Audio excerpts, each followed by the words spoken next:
It's still very early days, of course, but you know what? This season it's actually going quite well. I don't know what to really make of it.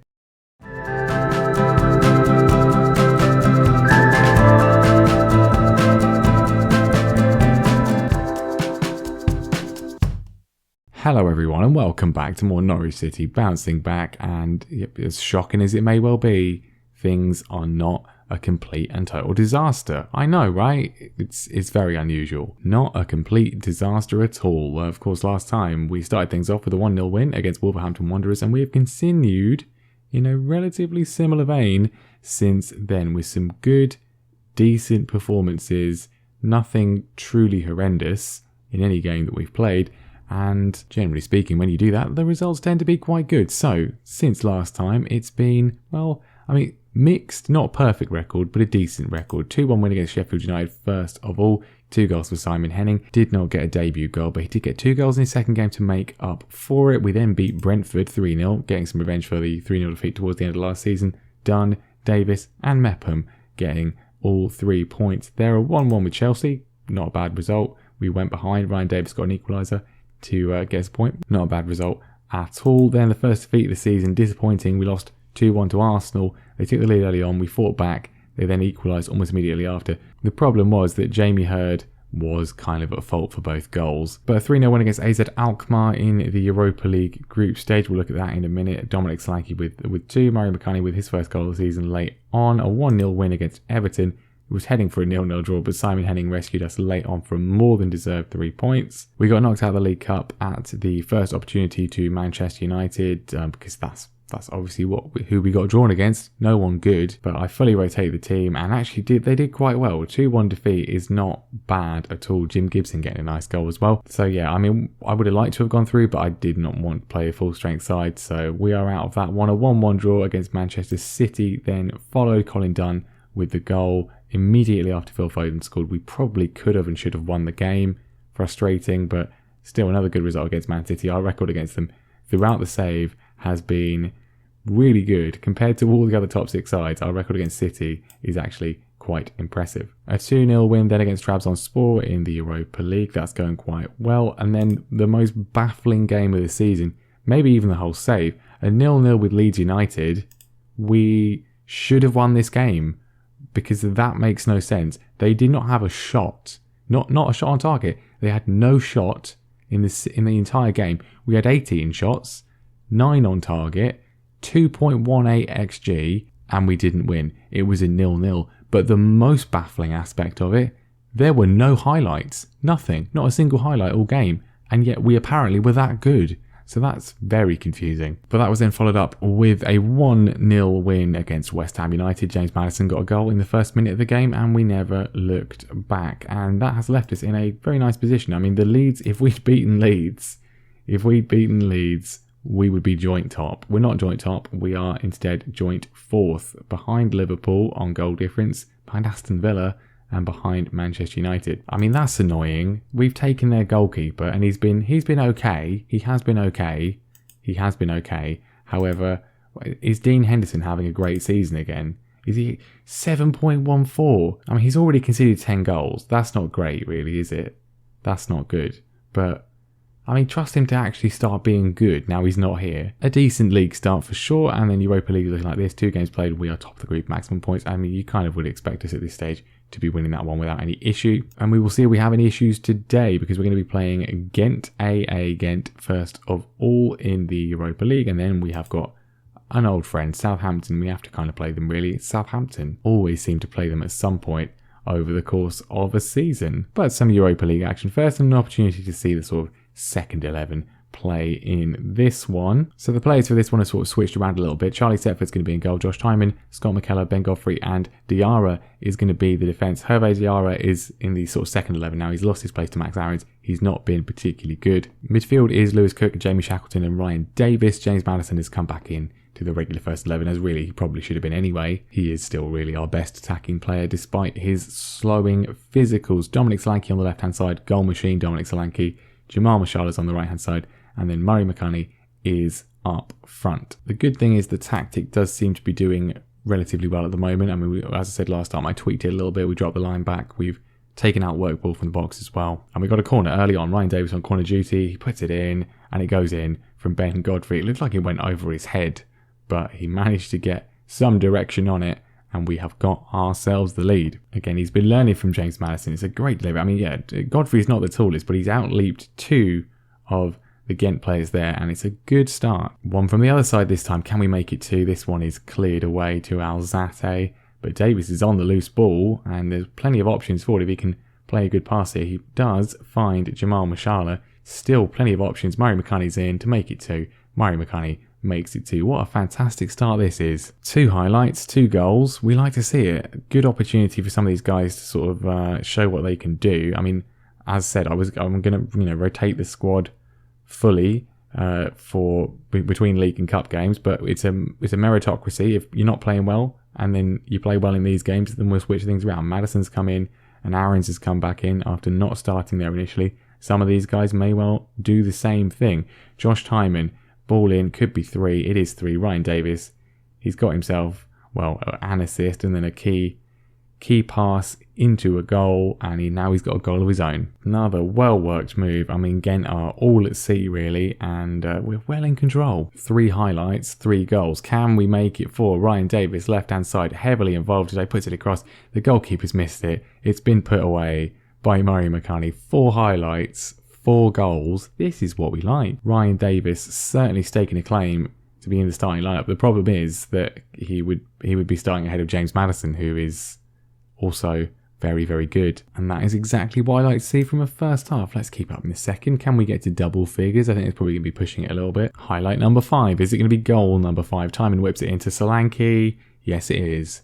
This is devastatingly clinical. Devastatingly clinical. Why can't we do this more often? How do we go with a game against Leeds where we have a 2.18 XG or whatever it was, and not a single highlight? And in this one, 5 highlights, a goal in each of them. Is the perfect record going to end though? It's a highlight for Ghent.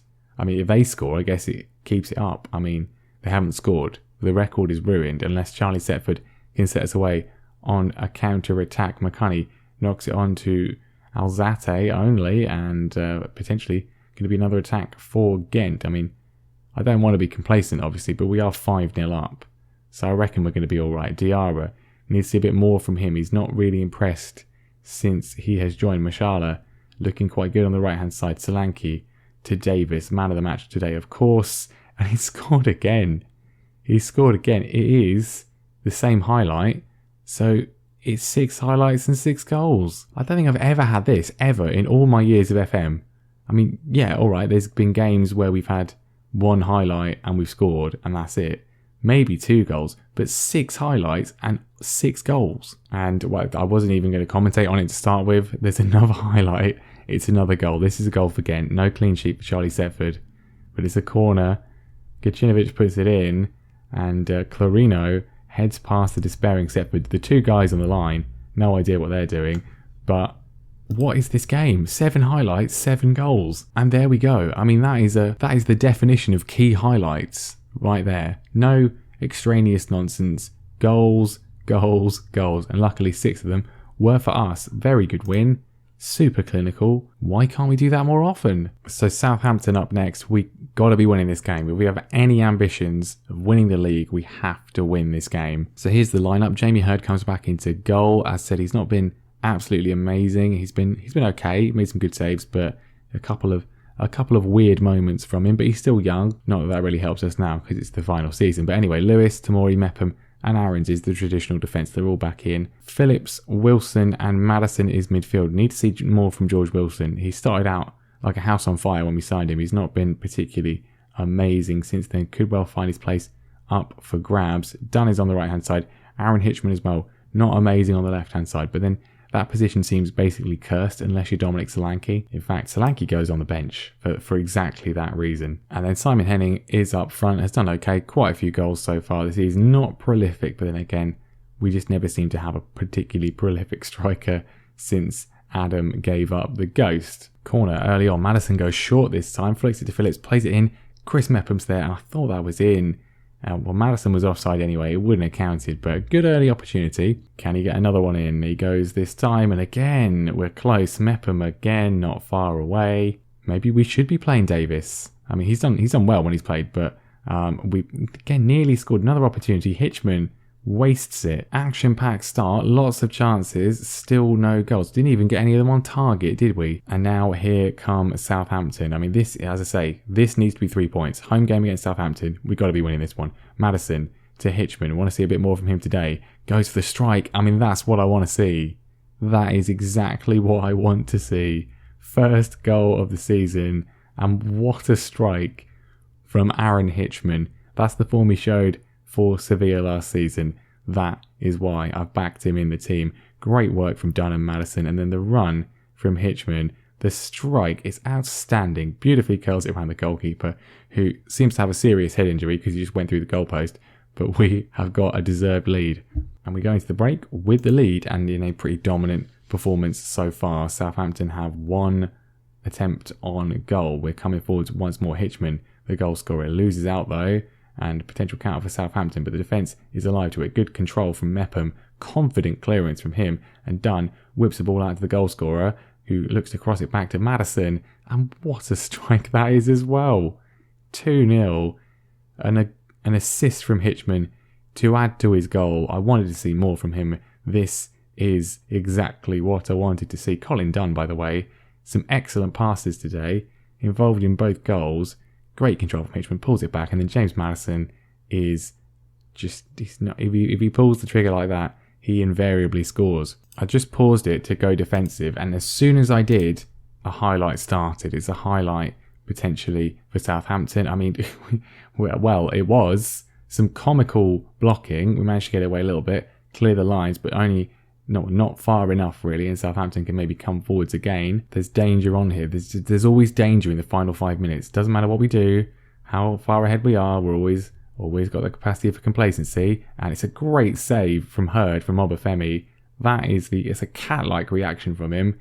And then the strike goes weirdly wide. They've got a corner though. We are now in the defensive system. Let's not do anything stupid, please. I really would appreciate that. Tamori with a very sensible clearance. Henning can then get it away. Into the dying seconds though, and this has been a very, very good episode. 2 fantastic performances. It feels like it's been a long time. Very pleased with the result. Very pleased with your performance that got it, and well, yep. Really, really nice indeed. We go up to 4th. Still level up with Liverpool. 1 point behind Aston Villa. 2 points behind Manchester United. We are absolutely, albeit with 28 games to go, in the conversation for this title. Sorry, Lino here. First of all, you're named after a piece of flooring, mate. And then, that was so dull. What are you on about? We scored 2 absolutely phenomenal goals, and you say that was dull? I don't know. There's no pleasing some people, is there? There's no pleasing some people. I'm pleased, though, with Aaron Hitchman's performance, because that was simply electric. The problem with doing that well though is that it can only go downhill from here. I would like to say next time we will be back for Hull and AZ Alkmaar, because that to me seems like 2 very winnable games. However, we seem at the moment to be in genuine contention for a title fight, and that means it's going to have to be Liverpool and Manchester United, isn't it? They're both at home, so I will be very unhappy if we don't at least get 1 point out of those 2 games. But Liverpool and United, 2 huge matches. It's got to be that next time. I hope you can join me for it. Thank you very much for watching. Leave a like. Make sure you subscribe as well, so you don't miss what happens between now and then. And I will see you next time.